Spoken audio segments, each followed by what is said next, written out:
And I get it. There's a lot of situations out there when you talk about rape and everything else, and hey, maybe they deserve an abortion. We're always going to fight for life. And I have a great personal story of one of my mentors.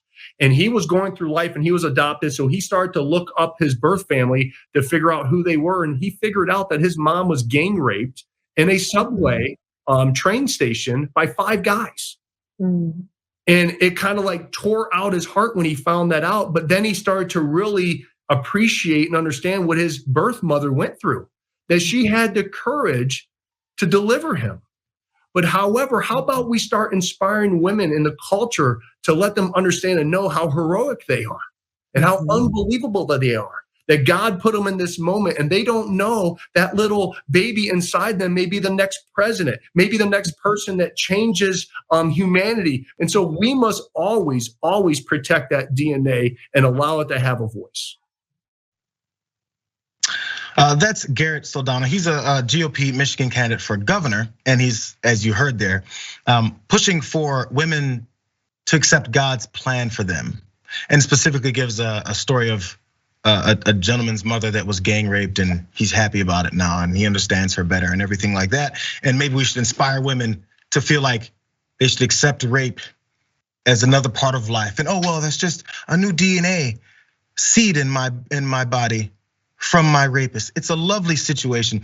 Now, of course, I bet if his wife, mother, daughter, if he has any, are in that situation, I would get the feeling he's not gonna tell them that it's God's gift, that it was given to you, and that we should bring in your attacker, bring him into the family. Let's complete the family. Let's make sure that our child doesn't grow up without his father. I'm speculating, but I get the feeling he might not think that way. But this isn't new from people who are in Republican circles, conservative thinkers, because yes, 10 years ago, this also happened when it comes to how women's bodies just react to rape and how it also just, they should accept it. Let's watch this. From what I understand from doctors, that's really rare. If it's a legitimate rape, the female body has ways to try to shut that whole thing down. That didn't work out for him either. So I'm not sure how much longer. What's this guy's name again? Garrett Soldano. I'm not sure how it's gonna work for him. Maybe he's a lower level candidate, but it's definitely pushing the same narrative and the same thought process that, hey, women are just expendable objects, that no matter what happens, we mention rape and don't mention the severity of that crime, but are focusing then on what a woman does about it and how much we're telling them to do about it, instead of us trying to mitigate and actually punish people who do things like this. It was just a rapist, that's all, no big deal. It's absolutely sickening that you have, as you noted, 10 years later, you have Republican politicians still running on this hateful, ridiculous, absolutely violent, and honestly violent sort of rhetoric. And let's be clear that they love to talk about babies in theory, or this could be a wonderful life, this could be the next president or whatever. Well, let's start getting into Garrett for Michigan and his politics.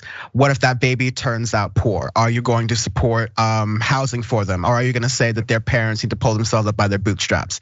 Are you gonna support that baby if they are of color? Or are you going to say that, oh, critical race theory is nonsense and everyone's born the same, so it's all fine, just live with it? Are you gonna support them? There's a number of different ways you could go down the chain where, should that baby be born outside of the Republican ideal of what works for their abortion rights talking points, that baby's on their own.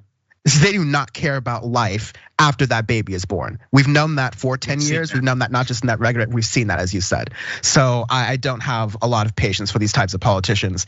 I hope that America has continued to show that, like 10 years ago, we're not gonna stand for this, but these are weird times. Yeah, I mean, he's also pushing to try and implement a similar law that Texas has when it comes to attacking women in their choice. We know that's been spreading, and everyone, that's become their main talking point for how they're gonna be virtuous. When in reality, their principles don't back that up. They wouldn't be on that board if they actually had to, and we've seen that across the board.